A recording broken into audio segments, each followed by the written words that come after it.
Hey friends, welcome to my channel coder boot camp. आज हम आप डिस्कस करने वाले हैं रिकर्शन का सेकेंड पार्ट, वो भी एक बहुत ही इंपॉर्टेंट एग्जांपल के साथ।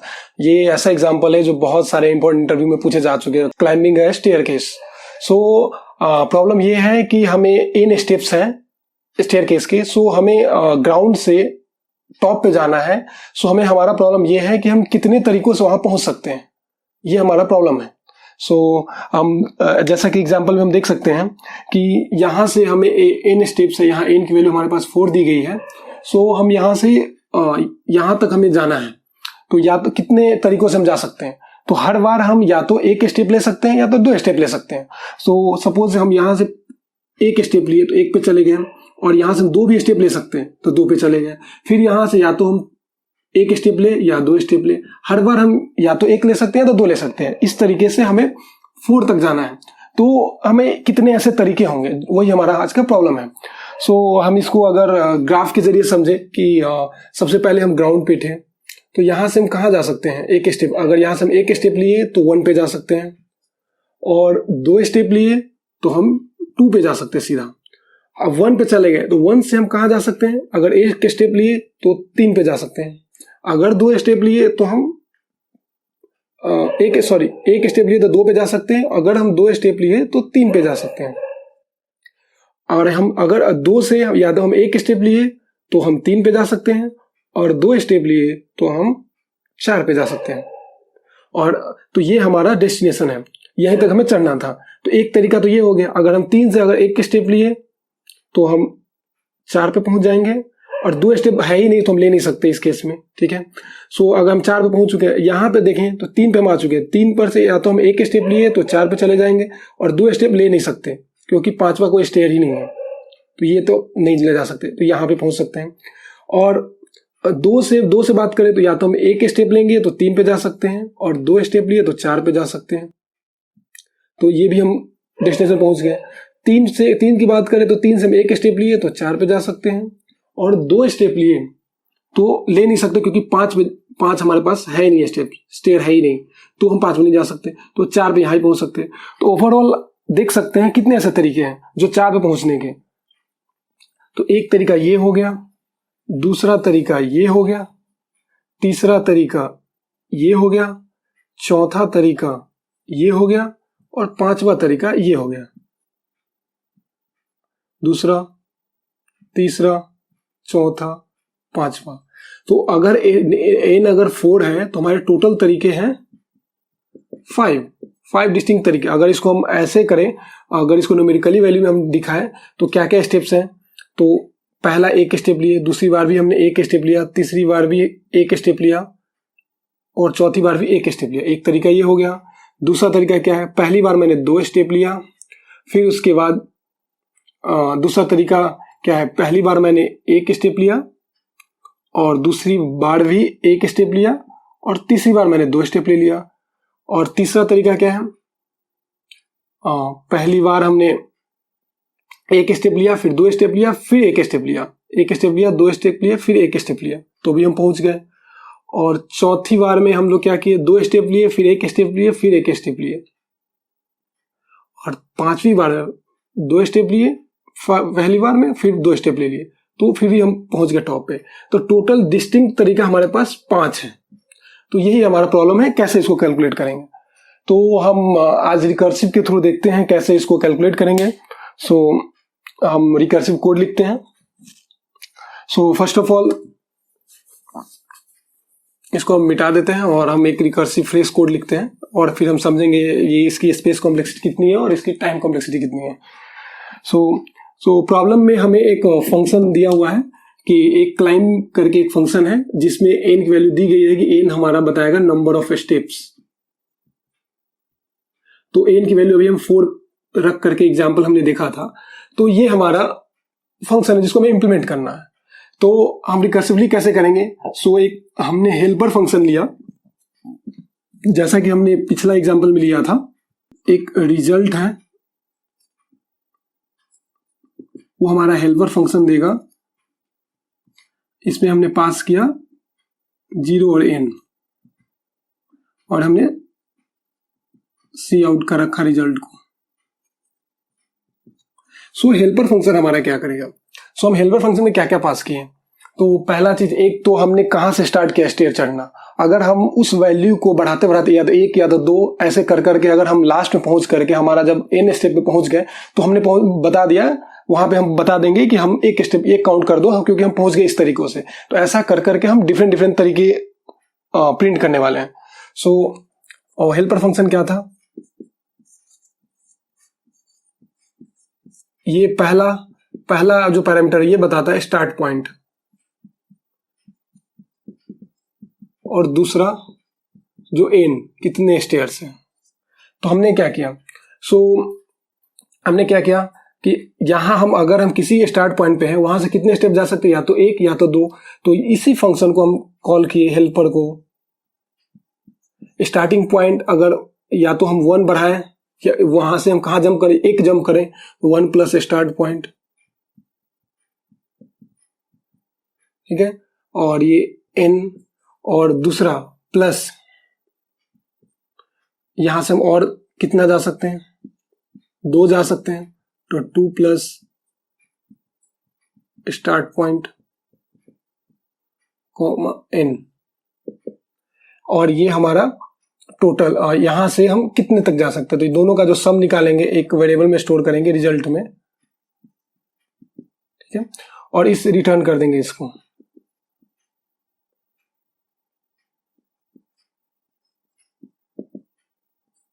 ठीक है, तो यहां से हम एक फंक्शन है, अगर इसको लास्ट लेक्चर में हमने समझा था, अगर रिकरेंस रिलेशन इसको समझा जाए तो ये फंक्शन बेसिकली क्या करे, F of N is equal to 1 plus F of, अगर हम इसको n, अगर ये 0 है तो अगर स्टार्टिंग पर 0 है तो 0 प्लस 1 है, 0 प्लस 2, तो एफ एन इक्वल टू यहां पर लिख सकते हैं F of n plus 1 plus F of n plus 2।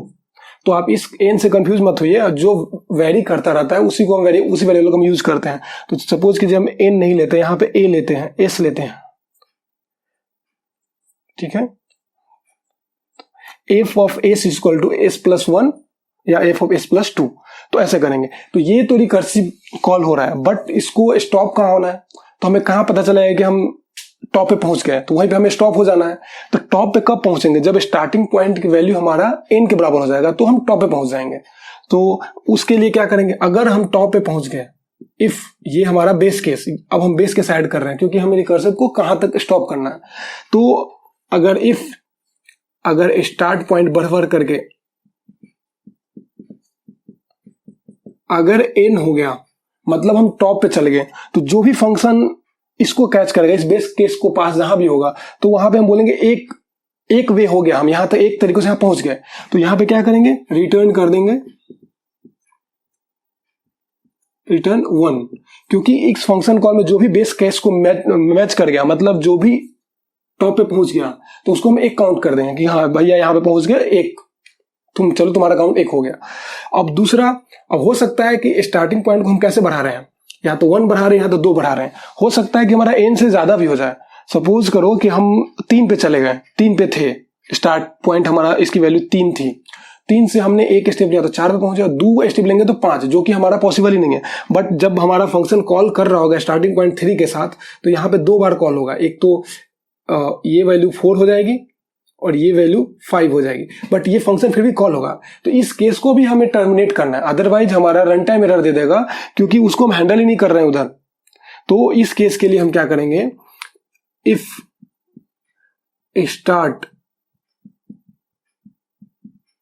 Point अगर ग्रेटर देन n है, मतलब गलती से 3 था, वहां से हम 1 स्टेप और 2 फ्लो में हम बोल रहे हैं 4 पे जा सकते हैं या 5 पे, तो 5 तो है ही नहीं। अगर ऐसा केस है तो हम उसको इनवैलिड केस मानेंगे, क्योंकि हम 5 पे जा ही नहीं सकते। इसीलिए यहां पे इनवैलिड केस में हम उस केस में क्या करेंगे, 0 रिटर्न कर देंगे। तो हमने सिर्फ वैलिड केस को माना कि हम इस तरीके से पहुंच सकते हैं, तो उस केस में 1। अब ये क्या है ना, ये रिकर्सिव कॉल है, तो हर बार क्या करेगा, ये 2 तरीकों में जो पॉसिबल होंगे, जो पॉसिबल कॉम्बिनेशन बनेंगे, उसका आंसर ऐड होते जाएगा, लास्ट में रिजल्ट रिटर्न कर दिया जाएगा। तो हम इसमें दो चीज देख ली, एक तो हमने रिकरेंस रिलेशन कैसे देख लिया जो हमारा बेस केस की ओर ले जा रहा है, क्योंकि अगर एस नहीं बढ़ेगा तो एन तक पहुंचेगा ही नहीं, इसीलिए एस पहले S plus one, S plus two, S plus three, ऐसे फिर S plus one plus one, S plus one plus two, ऐसे कर करके हमारा एन की ओर अप्रोच कर रहा है, जो कि हमने लास्ट लेक्चर में डिस्कस किया था कि हमारा रिकरेंस रिलेशन का ही काम होता है कि बेस के उसकी ओर ले जाए। और ये बेस केस ही, ये है हमारा बेस केस।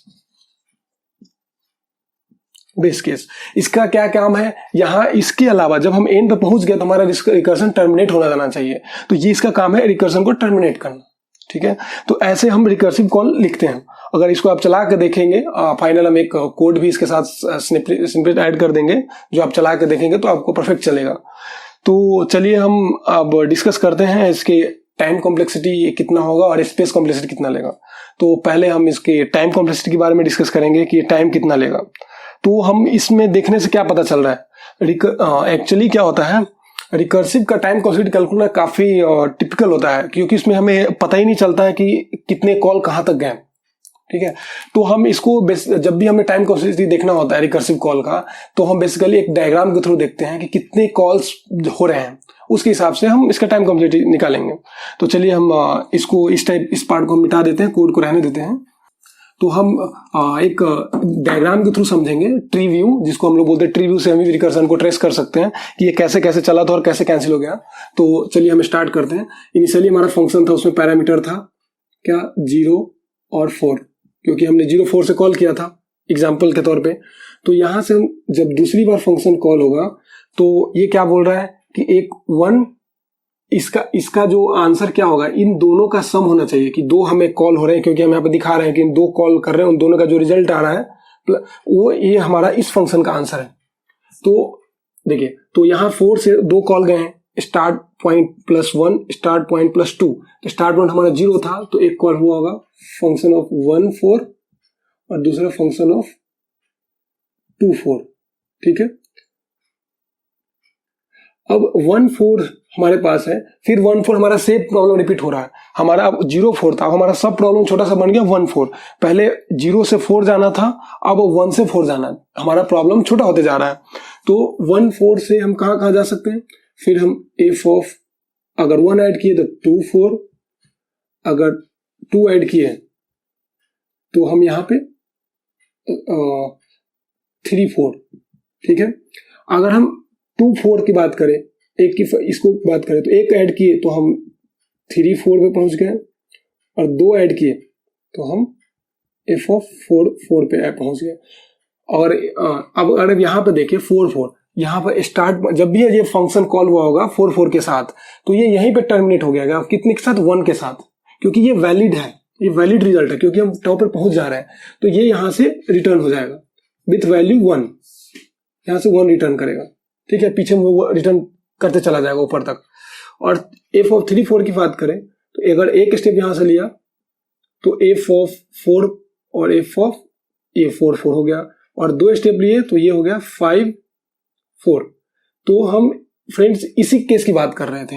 अगर ये 5 फंक्शन अगर 5 4 के साथ कॉल होता तो हमारा ऐसा कोई टर्मिनेटिंग कंडीशन नहीं है जो रिटर्न कर दे, पहले नहीं था। अब जो ये जो हम टर्मिनेटिंग कंडीशन ऐड किए हैं कि अगर starting point greater than N, यहाँ पे स्टार्टिंग पॉइंट 5 है, 4 से बड़ा है, क्योंकि हम बोल रहे हैं कि 5 स्टेयर चढ़ गया, जबकि 5 स्टेयर है ही नहीं। तो इस केस में क्या करेंगे, इस केस में हम बोलेंगे कि ये इनवैलिड केस है, इस केस में हम 0 रिटर्न करेंगे। और एफ ऑफ 4 4 ये एक वैलिड केस है, तो इस केस में 1 रिटर्न करेंगे। ठीक है, तो देखिए ये फंक्शन 1 रिटर्न किया, ये फंक्शन 0 रिटर्न किया, तो ये फंक्शन क्या है, एफ ऑफ 3 दोनों को कॉल किया, तो इन दोनों, इसका आंसर क्या होगा, इन दोनों का आंसर होगा, इन दोनों का आंसर ही उसका आंसर कहलाएगा। तो 1 और 0 को ऐड करेंगे तो इसका आंसर क्या होगा, 1। ठीक है, चलिए हम इस ब्रांच का देखते हैं। ये ब्रांच ने भी क्या करा, 1 रिटर्न किया, तो इधर से भी 1 रिटर्न आया, इधर से भी 1 रिटर्न आया, तो इस फंक्शन की वैल्यू कितनी हो जाएगी, 1 + 1 2। ठीक है, अब हमें इसकी वैल्यू निकालना है, तो इसकी वैल्यू निकालेंगे, इसकी वैल्यू प्लस इसकी रिजल्ट, तो इसका रिजल्ट तो 2 आ चुका, अब इसका रिजल्ट कैलकुलेट करते और आगे बढ़ाते कहां तक जाता है। तो अगर हम 1 स्टेप लिए तो ये 4 4 हो जाएगा। ठीक है, और 2 स्टेप लिए तो ये 5 4 हो गया। तो फ्रेंड्स ये कंडीशन फिर से ये भी टर्मिनेटिंग कंडीशन है 0 के साथ, क्योंकि ये इनवैलिड केस है, तो यहां से हम क्या रिटर्न कर रहे हैं, 0। और यहाँ एक वैलिड केस है, क्योंकि starting point double equal to N, मतलब हम टॉप पे पहुंच चुके हैं। तो ये एक वैलिड केस है, तो यहाँ पे हमने 1 रिटर्न किया। तो इस फंक्शन की वैल्यू कितनी हो जाएगी 1 + 0, तो इसका भी वैल्यू 1 है। तो इसकी वजह से हम इस वाले फंक्शन कॉल की वैल्यू हम निकाल सकते हैं, क्योंकि लेफ्ट साइड वैल्यू 2 रिटर्न कर रहा है, ये 1 रिटर्न करना है, क्योंकि ऐसा हमने फंक्शन ऐड करके कॉल किया हुआ है। तो 2 + 1 ये 3, इस फंक्शन की वैल्यू 3 निकल गई। अब हमें इसका, ये हमारा फाइनल है, इसका रिजल्ट निकालने के लिए दोनों ब्रांच की वैल्यू आना चाहिए। तो इसका तो आ चुका है, इस ब्रांच का देखते हैं। तो ये एक स्टेप लिया तो 3 4 हो जाएगा, अगर 2 स्टेप लिया तो 4 4 हो जाएगा। अब ये भी टर्मिनेटिंग कंडीशन हो गया, तो ये कितना रिटर्न करेगा 1, क्योंकि हम इस केस में हम एन पे पहुंच गए, टॉप पे पहुंच चुके हैं। और ये कितना रिटर्न करेगा, ये क्या, अभी इसका एक फर्दर अभी जा सकते हैं। 3 से हम एक जंप लिए तो क्या पहुंचेंगे फंक्शन ऑफ 4 4, और 2 जंप लिए तो 5 4। तो फ्रेंड्स ये तो इनवैलिड केस है, तो ये तो 0 रिटर्न करेगा। ये जैसा कि हमने इस बेस कंडीशन में मेंशन कर रखा है, अगर starting point greater then n है तो 0, और ये केस 1 रिटर्न करेगा। तो इस फंक्शन की वैल्यू कितनी होगी 0 + 1, इसकी वैल्यू 1 हो जाएगी। और ये तो ऑलरेडी 1 रिटर्न कर रहा है, तो इस फंक्शन की वैल्यू कितनी 1 + 1 2। तो आप देखेंगे इस वाले फंक्शन की वैल्यू, इन दोनों ब्रांच का सम 3 + 2 5, जो कि हमारा आंसर है। ठीक है, तो फ्रेंड ऐसे हमने रिकर्सिव को ट्रेस करके देखा। तो आप देखोगे हर बार इतनी बार प्रोसेस हो रहा है, कॉल हो रहा है, इतनी बार फंक्शन कॉल हो रहा है, तो यही टाइम हम फंक्शन कॉल में लगेगा। अगर हम ऐसा मानते हैं, अगर एक फंक्शन को कैलकुलेट या कॉल करने में अगर हम मानते हैं कि बहुत कम टाइम लगा हो, या तो 0.1 मिलीसेकंड कितना भी लगा हो, तो सब में मानते हैं कांस्टेंट लगा होगा टाइम। तो अगर एक फंक्शन कॉल करने में हमें ऑर्डर ऑफ 1 लगा होगा, तो हमने टोटल, आप देखोगे तो हर पार्ट एक तरह से बाइनरी ट्री बनता जा रहा है। तो अगर हमारे पास वैल्यू है, तो टोटल नोड बनेंगे 2n, अप्रोक्स -1 कर सकते हैं, इतना नोड बन जाएंगे। आप काउंट करके देख सकते हैं, वो 15 नोड हो जाएंगे। तो ये हमारा 15 बार ये ट्रेवर्स हुआ। तो आप देख सकते हो कि ये जो रिकर्सिव होता है, अगर बाइनरी रिकर्सिव है, जिसमें 2 फंक्शन कॉल, जिसको बाइनरी रिकर्सिव बोलते हैं, उस केस में हमारा टाइम एक्सपोनेंशियल होता है। जो कि अगर हम जेनरिक टर्म में लिखे तो टाइम, अगर t of n = 2 of n order of, तो इतना टाइम ले रहा है एक्सपोनेंशियल। अगर n की वैल्यू 4 है तो यहाँ पे 4 अप्रोक्स दे देंगे।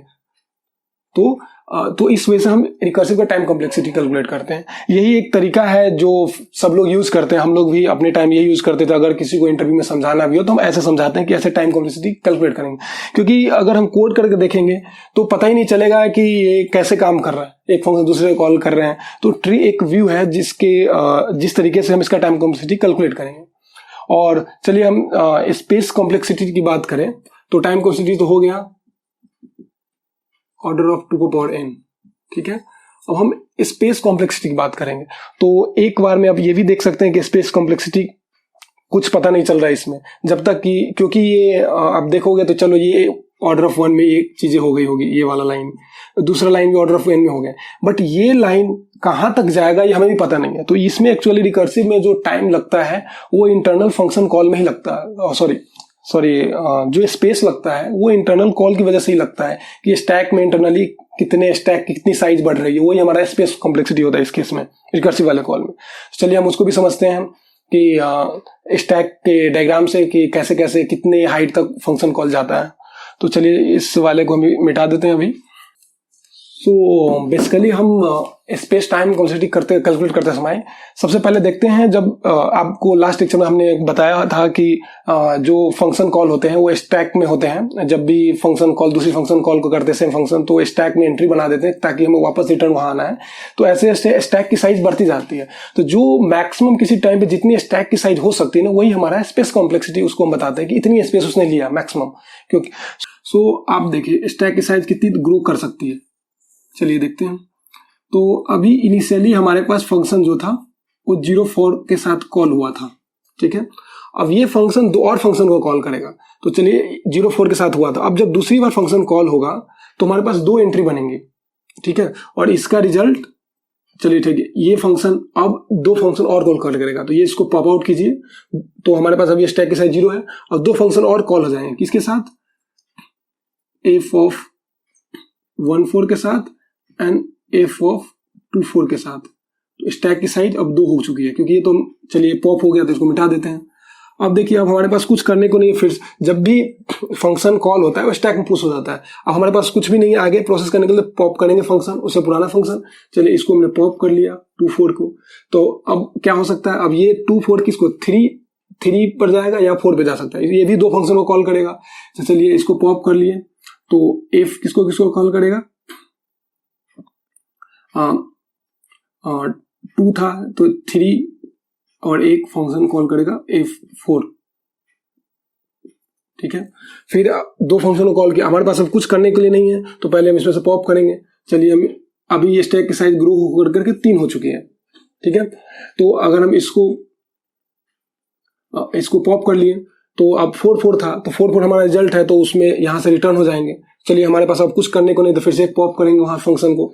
तो ठीक है, इस F3 4 को पॉप किए, तो ये फंक्शन में फिर 2 पार्ट होंगे। 3 से हम 4 जा सकते हैं, 5 जा सकते हैं। तो कहाँ जा सकते हैं, F of 4 और F of 5 4। तो ठीक है, अब हमारे पास कुछ नहीं है तो एक फंक्शन को फिर से पॉप करेंगे। चलिए इसको पॉप किया 4 5 को, बट ये तो ऑलरेडी रिजल्ट हमें रिटर्न 0 दे देगा, तो इसके बाद हमें फर्दर कॉल नहीं होगी। फिर हमारे पास कुछ करने के लिए नहीं है, तो फिर से हमने एक पॉप किया फंक्शन यहाँ से, तो ये भी है 4 4, तो ये भी फर्दर रिकर्स कॉल नहीं करेगा, तो इसको भी हटा दीजिए, ये भी रिटर्न हो गया। अब 1 4 बचा, फिर 1 4, अब कुछ नहीं करने को तो 1 4 को पॉप करेंगे। 1 4 को पॉप किया तो यहाँ से इसने फिर ये दो फंक्शन को कॉल करेगा, किसको F24 F3 4, ठीक है। फिर इसके बाद कुछ करने को नहीं है, तो फिर से हम यहाँ से पॉप कर लिए एक फंक्शन को 3 4 को। तो 3 4 क्या होगा, ये 4 4 हो सकता है, 4 4 एक ऐड करे तो, और 2 ऐड करे तो 5 4, ठीक है। फिर इसके बाद मुझे कुछ करने के लिए नहीं है, तो फिर यहाँ से हमने इसको पॉप कर लिया 5 4 को। तो 5 4 जब हमने पॉप किया तो वो तो सीधा सीधा बता रहा है ये कंडीशन, उसके बाद कोई रिकर्सिव फर्दर नहीं कॉल होगी, ठीक है। तो वो रिटर्न 0 रिटर्न के साथ कॉल हो जाएगा और वापस हो जाएगा। अब ठीक है, अब दूसरी बार पॉप करने जाए A4 4, तो चलिए इसको पॉप करके देखते हैं। तो A4 4 फिर भी ये फर्दर रिकर्सन को कॉल नहीं करेगा, फिर भी हमारा ये यहाँ से रिटर्न हो जा रहा है। चलिए अब 2, यहाँ पे हमारे पास 2 4 था, इसको तो हम पहले पॉप कर चुके थे, ठीक है। ठीक है, तो मैक्सिमम हमारे स्टैक की साइज कितनी ग्रो हुई 3।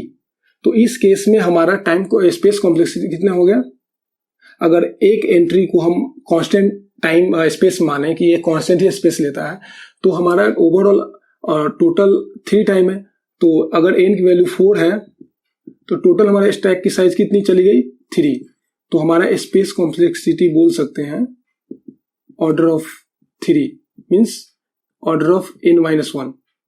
अगर ये n की वैल्यू इवन है, तो अगर n की वैल्यू ऑड होती तो यहीं पे आपको ऑर्डर ऑफ n ही आता। तो अगर n-1 हो या n हो, अगर हम ओवरऑल की बात करें तो हमारा टोटल स्पेस कॉम्प्लेक्सिटी कितना हो जाएगा,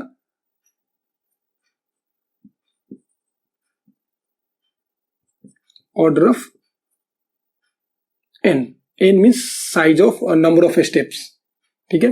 तो ऐसे हम स्पेस कॉम्प्लेक्सिटी बताते हैं, अगर इंटरव्यू में पूछे तो भी हम लोग ऐसे बताते हैं कि स्टैक की साइज ऐसे ग्रो होती है, इस वजह से हमारा ऐसे हम स्पेस कॉम्प्लेक्सिटी कैलकुलेट कर सकते हैं। सो आज के लिए इतना ही फ्रेंड्स, मिलते हैं नेक्स्ट लेक्चर में।